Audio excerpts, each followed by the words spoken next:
Horizon Forbidden West is one of the best looking games of this generation. With abundant foliage, beautiful lighting, and stunning environmental detail, Guerrilla Games' open world sequel was seriously impressive. But their new piece of post-launch downloadable content, Burning Shores, looks poised to be even more spectacular. A reworked cloud rendering system alongside PS5 exclusivity promises graphical enhancements above and beyond the base game experience. So how does Burning Shores raise the visual bar? And does the increased fidelity come at a performance cost?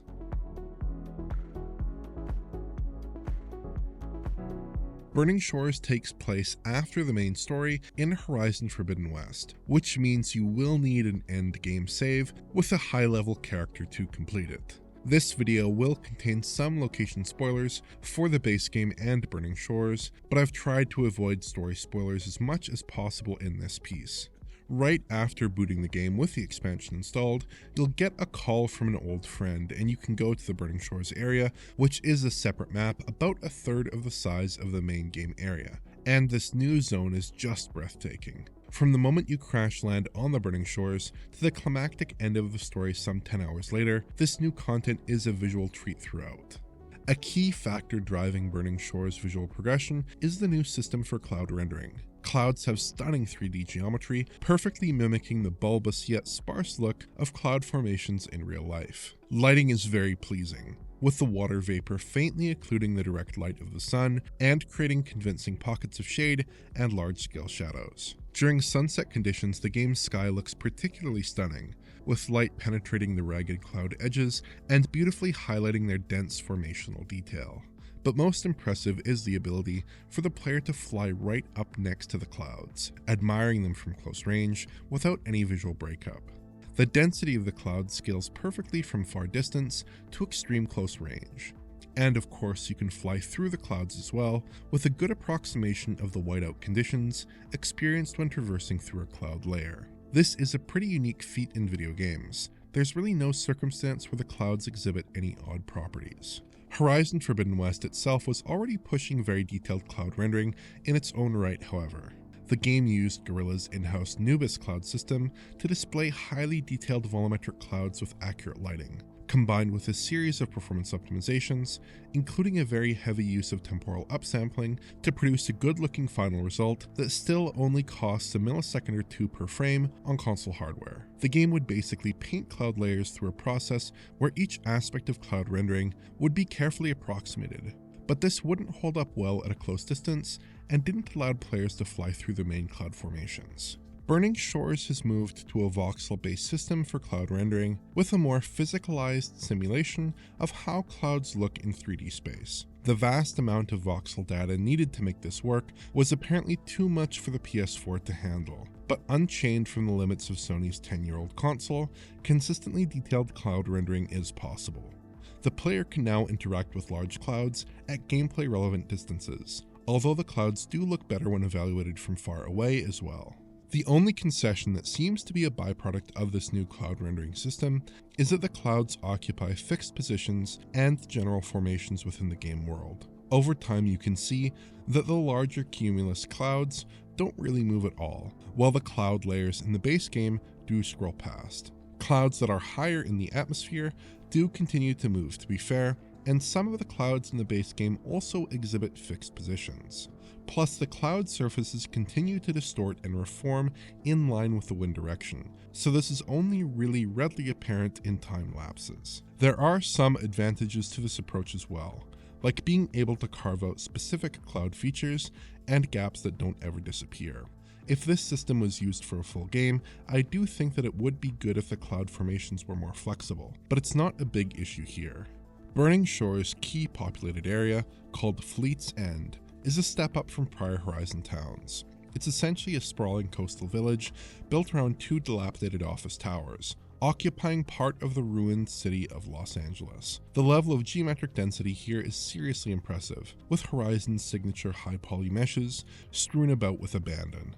It's pretty wide open too, so it's easy to get an eye full of near and distant detail, all crammed within the frame.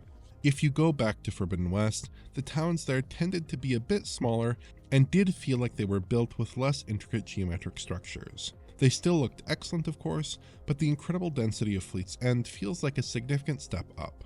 Guerrilla seems to have pumped up the already impressive geometry of the base game to really take advantage of the PS5, with last-gen PS4 systems no longer in the picture.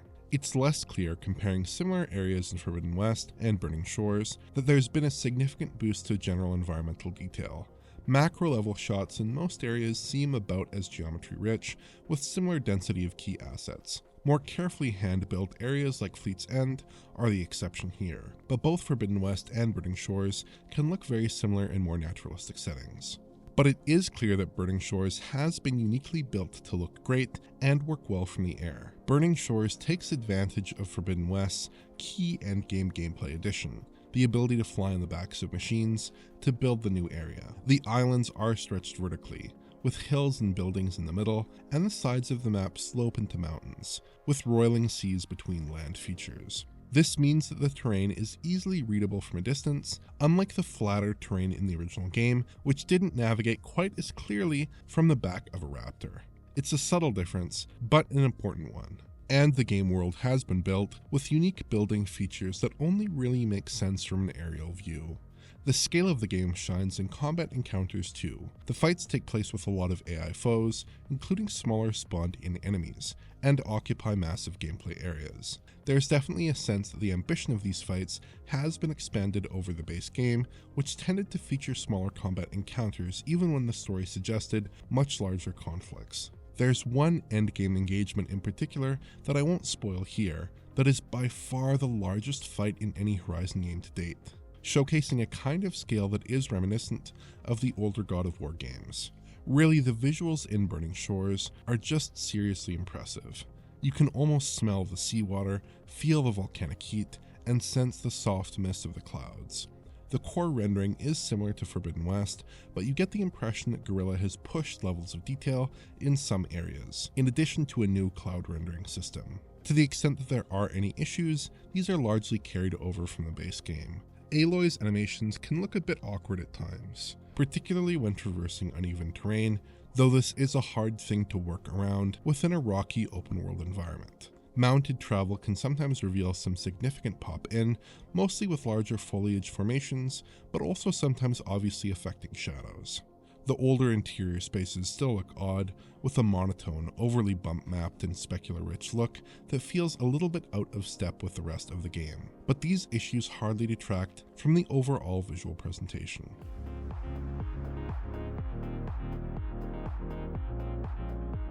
So far, I've been showing off Burning Shores in the PS5's resolution mode at 60Hz output, which offers the highest visual quality at the expense of frame rate. Measured up against the performance mode, the actual visual differences are relatively slim. There is a noticeable loss in image clarity and detail in the performance mode, but other visual elements, including distant LODs, resolve similarly. The resolution mode targets a full 4K, while the performance mode option targets a checkerboarded 1800p, both with dynamic resolution scaling when needed, and the difference in image clarity isn't that meaningful from a typical viewing distance. There is a noticeable cutback as well in cloud rendering, as the clouds seem slightly less detailed and have more pronounced edge artifacts in the performance mode.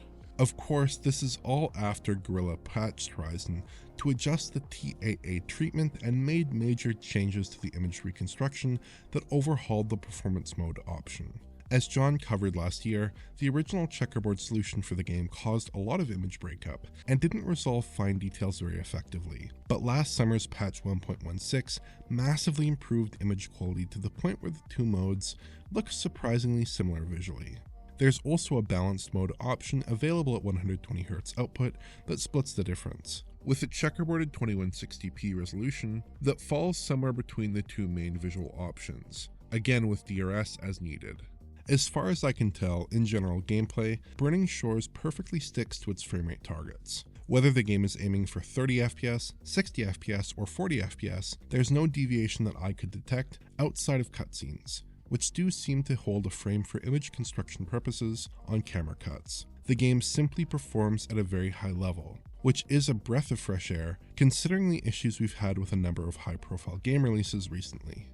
VRR is on the table here as well, and it essentially offers a tweaked, unlocked version of the performance mode that hovers around 60 to 80 FPS when VRR is toggled on in the system settings. It's not a huge boost over the regular performance mode, but it is somewhat preferable if you have a high quality display that presents VRR without panel settings compromises. I personally gravitate towards the performance options here, though there really aren't any bad choices. Burning Shores is an excellent performer, which is impressive in light of the highly complex world that Guerrilla Games has built.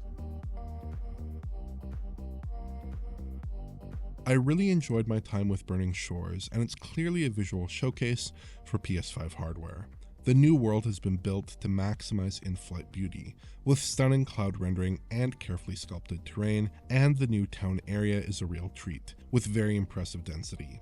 At its best, this is a clear step beyond the visuals of the base game. Burning Shores offers a healthy chunk of new playable content. I completed the main story editions in about 10 hours, with the 3 new side quests and new Relic Ruin taking up an extra 4 or 5 hours. For a $20 US asking price, that's a pretty good value, especially considering the quality of the new core quests, which are right up there with the base game story missions. Completionists or the collectible obsessed should be able to wring at least a few more hours scouring for hidden items, defeating enemy bases, and discovering a certain unique hidden encounter.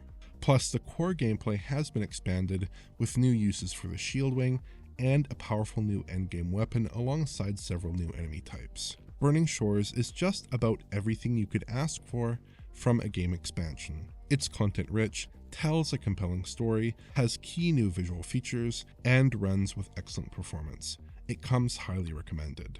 If you enjoyed this video, please like, subscribe, and press the bell for YouTube notifications. Check out the Patreon at digitalfinder.net for exclusive and early access content. And to get in touch, just use Twitter. Thanks for watching.